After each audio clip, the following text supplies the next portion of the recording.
custo de vida, emprego e desemprego, cesta básica, tarifas públicas, salário mínimo. Agora, na Brasil Atual, a análise do DIEESE.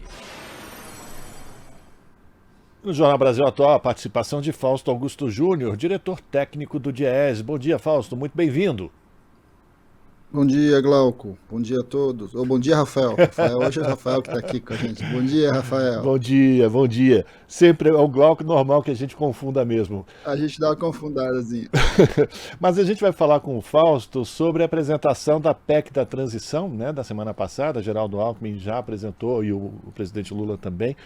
A PEC da transição, que vai garantir recursos para o pagamento do Bolsa Família, da retomada do Bolsa Família em R$600, mais uma bonificação de R$150 para crianças, né, que atendam todas as condicionantes do Bolsa Família. E também recursos para que o governo, enfim, o país, possa retomar uma política de valorização real do salário mínimo. Eu queria uma avaliação tua primeiro, Fausto, dessa PEC da transição, desses recursos para que sejam pagos esses valores referentes ao Bolsa Família, e depois também uma avaliação de você sobre a proposta do presidente Lula, presidente eleito Luiz Inácio Lula da Silva, de retomada da política de valorização real do salário mínimo. Então, Rafael, primeiro vamos lembrar, né, que a PEC da transição está relacionada à questão do teto de gastos. A gente tem visto aí o mercado cheio de sobressaltos, o dólar sobe, a bolsa cai, toda vez que faz essa discussão sobre o teto de gasto, mas é bom lembrar que o teto de gasto, a chamada Emenda Constitucional 95, ela congelou os gastos sociais por 20 anos. Na prática, isso faz com que o governo não tenha recursos para poder bancar a questão do Bolsa Família, uma ampliação do Bolsa Família. Vamos lembrar que a gente vem falando aqui em vários momentos que o orçamento encaminhado pelo governo Bolsonaro previa um Bolsa Família, aí, o Auxílio Brasil na ordem dos R$400, e ele já está em 600, então acho que essa é uma questão objetiva. A PEC da transição, de alguma forma, tenta corrigir isso, tenta criar um espaço fiscal sem comprometer a questão do teto de gastos, porque a discussão do teto de gastos vai ser uma discussão mais longa, feita por dentro do Congresso Nacional, sobre qual vai ser o novo regime fiscal brasileiro, qual vai ser as suas variáveis. Então você precisa, pelo menos para 2023, espaço para que você não comprometa a questão fiscal e que não comprometa a questão de uma legislação que foi estabelecida logo depois do golpe ali da presidenta Dilma. Então é importante lembrar que quando a gente fala de PEC de transição, a gente está falando em minimamente conseguir aí um espaço para efetivar gastos sociais dentro de um regime que congelou aí os gastos sociais. Esse é o primeiro dado, né? Ou seja, a ideia de você ter uma PEC de transição, ela passa por algumas questões ali. A proposta encaminhada, na verdade, vamos lembrar, né, o governo é um governo de transição, o governo ainda não assumiu, então o próprio encaminhamento da PEC de transição já é um encaminhamento mais complicado, porque na verdade ele é uma sugestão ao Congresso Nacional para que o Congresso Nacional altere a Emenda Constitucional 95, altere os artigos da Constituição para dar espaço fiscal para 2023. Ela basicamente trata de 4 itens, né? Uma questão tem a ver com recursos voltados ao Bolsa Família, garantir ali os R$600 para as famílias, colocar o Bolsa Família fora da questão do teto de gasto, que vai dar mais tranquilidade para o Estado poder lidar com as políticas de assistência social. Ela abre espaço para a possibilidade de investimento, porque os recursos que não estão previstos, mas que vão ser arrecadados, poderiam ser utilizados para investimento, isso significa alguma coisa perto de 20 bilhões. Vamos lembrar, é fundamental que investimentos, de alguma forma, tem a ver com a possibilidade do Brasil crescer, com a possibilidade do Brasil retomar, enfim, a possibilidade do Brasil ir retomando o papel do Estado na indução da economia como um todo. Além disso, ela prevê também a questão climática, ou seja, recursos oriundos que venham de acordos climáticos, que venham de incentivos para a preservação do meio ambiente ficaria fora do teto de gasto. E um último item aí está relacionado com recursos das universidades, ou seja, se as universidades receberem recursos privados fora do próprio orçamento, esses recursos não contabilizam para efeitos do teto de gastos. Enfim, a PEC da transição ela iniciou o seu processo de discussão na semana passada, ela vai avançar ainda por dentro do próprio governo, dentro do próprio Estado, por meio do Senado e por meio da Câmara dos Deputados, e a gente ainda não tem certeza muito bem qual vai ser o acordo. É bom lembrar que a proposta do governo de transição é que a PEC seja uma PEC que possibilite mudar essa questão do Bolsa Família, etc., pelos próximos 4 anos. O Congresso Nacional ainda vai discutir isso, se ela é só uma PEC emergencial ou se ela vai avançar aí pelos 4 anos de governo. Nós estamos só iniciando esse debate com relação à PEC da transição, a gente tem ainda um espaço bastante grande de discussão aí ao longo desse mês, mas é importante lembrar que ela tem a ver, enfim, com os gastos sociais do Brasil e principalmente os gastos vinculados à assistência. Dúvida. Antes da gente falar da importância do salário mínimo para a reativação dessa economia, eu queria uma avaliação tua também, Fausto, porque o chamado mercado, essa coisa chamada mercado financeiro, já começou a ficar nervoso com a apresentação dessa PEC da transição.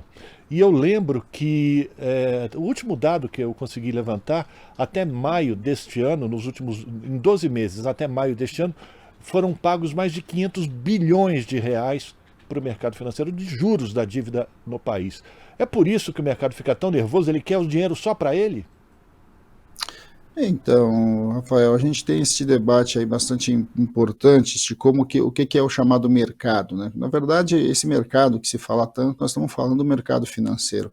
Nós estamos falando de um mercado que quer garantir que os seus recursos cheguem com a velocidade e no montante que eles desejam. Sim, o dado é esse mesmo, ou seja, a gente vem gastando em torno de cerca de R$500 bilhão de juros, mas é bom lembrar também que o nosso orçamento ele tem a ver com uma série de outros setores que são beneficiados e que precisam entrar em discussão. Nós temos quase R$500 bilhão também de reais de desonerações com baixa eficiência, efetivamente, numa política de melhoria da situação da vida das pessoas e etc. Então, a gente tem um caminho ali de debate do orçamento que é importante que seja feita não só pelo ponto de vista dos gastos, mas seja feita do ponto de vista da arrecadação também. Mercado não pode ser só o mercado financeiro, o mercado é todo mundo, né? Todos nós, de certo modo, fazemos parte do mercado, todo trabalhador assalariado, todo comerciante, todo pequeno agricultor faz parte desse mercado. Afinal de contas, quando a gente está falando de mercado, a gente tem que entender que o Brasil crescendo, ele melhora para todo mundo, inclusive para o mercado financeiro, para o mercado real, o mercado que está aí no comércio, na indústria, e de certo modo esse talvez seja o nosso grande debate daí para frente. Na verdade, o que o chamado mercado financeiro quer é garantia do pagamento da sua dívida pública, mas a melhor garantia do pagamento da dívida pública, não tenha dúvida, é você fazer o Brasil voltar a crescer, e de certo modo é isso que a PEC da transição tende a fazer.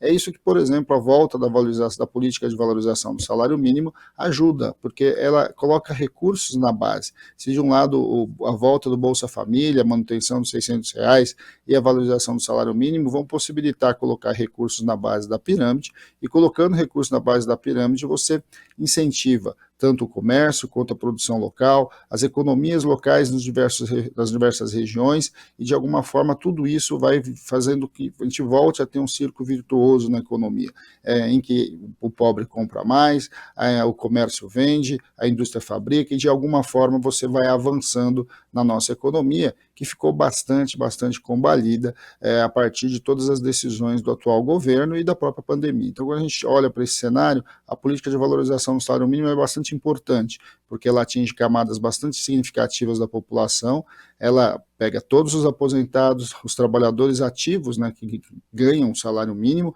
mas também impacta também o chamado mercado informal, uma vez que o salário mínimo é referência, tanto para a empregada doméstica, tanto para os trabalhadores da construção civil e etc. Diversos outros setores que, de alguma forma, mesmo sendo informal, tem um salário mínimo como base de referência. Então, pensar no aumento do salário mínimo significa puxar toda a base salarial da economia, o que aumenta a disponibilidade de receita. E quando aumenta a disponibilidade de receita na mão do pobre, na mão do trabalhador, ele se transforma em consumo de um lado, em produção, mas também em arrecadação do governo e arrecadação do Estado, que vai reequilibrando as próprias contas. É o chamado círculo virtuoso. Esse é o debate da PEC da transição, que precisa ser feito, precisa ser encarado, e a gente sabe dos desafios que tem dentro do Congresso Nacional, mas que a gente avalia que tem um espaço aí bastante importante, né? O governo tem um espaço bastante importante para que possa avançar aí a partir de 2023 numa nova rediscussão aí do pacto sobre qual é o nosso equilíbrio fiscal e como o equilíbrio fiscal não significa o desmonte dos direitos sociais. E vamos lembrar, né, Fausto, que hoje o valor do salário mínimo é R$ 1.212, o que foi encaminhado no orçamento é um reajuste para R$ 1.302, mas isso não é um aumento real. E poderia ser ainda muito pior, né, se não houvesse as políticas de aumento real do salário mínimo praticados tanto nos governos de Lula como de Dilma. O valor do salário mínimo, segundo o próprio Diese, seria de R$ 700, R$ 699, o que seria muito pior ainda, né, Fausto? Bem, é só para a gente olhar, né, Rafael, o valor do que nós estamos fazendo da discussão com relação ao Bolsa Família. Nós estamos falando do Bolsa Família de R$ 600. Se não tivesse a política de valorização do salário mínimo, ao longo aí dos governos Lula e Dilma, a gente teria um salário mínimo bastante achatado, uma vez que ele seria corrigido somente pela inflação. Então, nós estamos falando aí um pouco mais da metade do valor atual seria o valor do salário mínimo hoje. Isso vai mostrando o quanto que esta política ela foi importante. O salário mínimo precisa ter aumentos reais, ele precisa aumentar ano a ano até buscar um patamar de equilíbrio melhor. Um patamar que garanta minimamente a vida das famílias, das pessoas. Essa é a própria legislação, o que diz a própria legislação que foi criada. O salário mínimo precisa ter receita e recursos suficientes para manter uma família aí de 4 pessoas, para manter o pagamento mínimo da sua cesta básica, da sua moradia, enfim, da alimentação em geral, do transporte, dos seus custos todos que um trabalhador necessita. Esse é um debate importante, aumentar a política do salário mínimo foi uma política efetiva porque vai aumentando devagar a renda do trabalho. E esse processo de aumento efetivo da renda do trabalho ano após ano, ele de um lado não compromete a estabilidade do fiscal e a estabilidade do Estado, mas também possibilita que vá melhorando a vida do mais pobre e vai colocando a renda do salário com uma participação maior no PIB. Então a política de valorização do salário mínimo junto com o Bolsa Família foram 2 grandes programas de distribuição de renda que é muito importante que agora no novo governo comece, que retorne e volte a ser políticas indutoras do nosso crescimento, não só do ponto de vista do crescimento econômico, mas também da distribuição de renda e da melhoria das condições de vida da população brasileira. E vamos lembrar que se for colocada de novo a fórmula usada pelos governos de Lula e Dilma, o ganho real do salário mínimo para este ano de 2023 já seria de 1,3%. Então existe também ainda uma proposta de um pouco mais, de 2%. Aparentemente esse número é pequeno, mas ele já representaria uma forte mudança nessa distribuição de renda, né, Fausto? Sem dúvida, sem dúvida. O importante é você ter um programa que vai de maneira sustentável, elevando ano após ano o salário mínimo para cima da inflação. Ou seja, a inflação por quê? Porque a inflação nada mais é do que a recomposição das perdas, ou seja, o poder de compra das pessoas que vai retornando ao seu normal. A valorização possibilita que o aumento, mesmo que seja pequeno, mas ele vai se transformando em estrutural, ele vai organizando o salário mínimo a partir de um novo patamar. E esse novo patamar puxa todas as remunerações da economia para cima. Acho que esse é importante. A política de valorização ela não é um aumento desenfreado, na verdade ela é uma política lenta, uma política equilibrada e que vai ano após ano melhorando o salário mínimo até chegar num patamar que deveria ser o patamar ideal do valor do salário mínimo. Então acho que são desafios de longo prazo e de alguma forma pensar numa política de valorização do salário mínimo de maneira permanente é fundamental. Qual vai ser a fórmula, qual vai ser o formato? Eu acho que essa é o que vai acontecer nessas discussões logo aí nos primeiros 6 meses do governo, mas a gente precisa estabelecer uma política porque também dá previsibilidade para quem recebe, mas dá previsibilidade para quem paga também. E aí talvez acalme um pouquinho mais o chamado mercado, porque do ponto de vista objetivo, o que a gente mais precisa é de confiança, de credibilidade e de previsibilidade, ou seja, o mercado ele vai se reorganizando, ele vai lidando com essas questões todas aí que deixam ele um pouco estressado, quando as coisas vão aparecendo como algo efetivo e algo estrutural. Política de valorização do salário mínimo, reorganização dos limites fiscais, ou seja, uma nova política fiscal e melhoria da vida das pessoas e crescimento econômico é certamente o que mais acalma qualquer mercado, não só o mercado financeiro, mas todos nós enquanto sociedade. Para a gente terminar, Fausto, só lembrar, né? A turma da bufunfa, como eu chamo esse pessoal do mercado, eles já começam a gritar e eles têm acesso aos veículos de comunicação da grande mídia, a mídia hegemônica, digamos assim, para colocar o medo, como se o país não pudesse suportar uma política dessa de valorização do salário mínimo, de dar condição digna para os trabalhadores. Eu sempre lembro daquelas manchetes de muitos anos atrás em que quando foi criado férias remuneradas ou 13º salário, que o país não suportaria esse tipo de despesa. É preciso que as pessoas tenham um pouco mais de cabeça ou um pouco mais de tranquilidade para dividir um pouco mais esses recursos e não dar tanto ouvido assim a esse chamado mercado, né? E olhar um pouco da nossa própria história, né, Rafael? Nós tivemos política de valorização do salário mínimo e nós não tivemos aumento da inflação, nós não tivemos descontrole das contas públicas, ou seja, na verdade, se a gente olhar, inclusive, as próprias críticas que foi feito principalmente ao governo Dilma, o nosso descontrole das políticas públicas aconteceram muito mais pela política de desoneração, de novo, do que pela política de valorização do salário mínimo e aumento do Bolsa Família. Nosso problema não é colocar dinheiro na mão do pobre, nosso dinheiro é transferir recursos para a mão dos ricos. Esse sim acaba tendo uma baixa eficácia, acaba, em vez de fazer a economia girar, ao contrário, atrasa, né? A economia trava, e aí você vai ter problemas bastante grandes. Eu quero insistir, né? Nós estamos falando de uma PEC que não chega aí a 200 bilhões, e nós já gastamos em juros mais de R$500 bilhão por ano, e gastamos e deixamos de arrecadar por conta das desonerações outro trilhão. Ou seja, o debate sobre o orçamento é um debate importante, é um debate que a sociedade toda precisa compreender, se apropriar dele, para fazer o debate com o próprio chamado mercado ou com o mercado financeiro.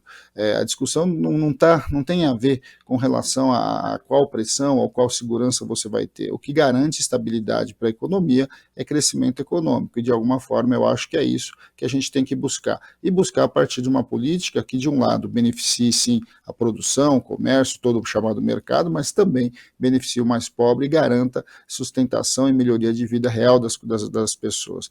Não adianta crescer sem melhorar, não adianta crescer sem distribuir renda, melhorar a condição de vida do brasileiro. O crescimento econômico, inevitavelmente, precisa estar atrelado ao desenvolvimento social, coisa que hoje, com o teto de gasto e da forma como está, não está e não esteve nos últimos 4 anos. É só olhar aí para ver como é que a situação do país está, com mais de 30 milhões de pessoas passando fome. Então, reverter tudo isso, essa é a grande aposta em políticas efetivas e estruturadas e que partem de baixo para que você viabilize renda para os mais pobres. Acho que esse é um bom caminho, parece aí com a PEC da teto de gastos, com a PEC da transição.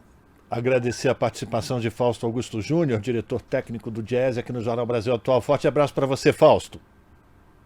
Um abraço, Rafael. Bom dia a todos novamente. Boa semana. Boa semana. Fausto Augusto Júnior, aqui no Jornal Brasil Atual.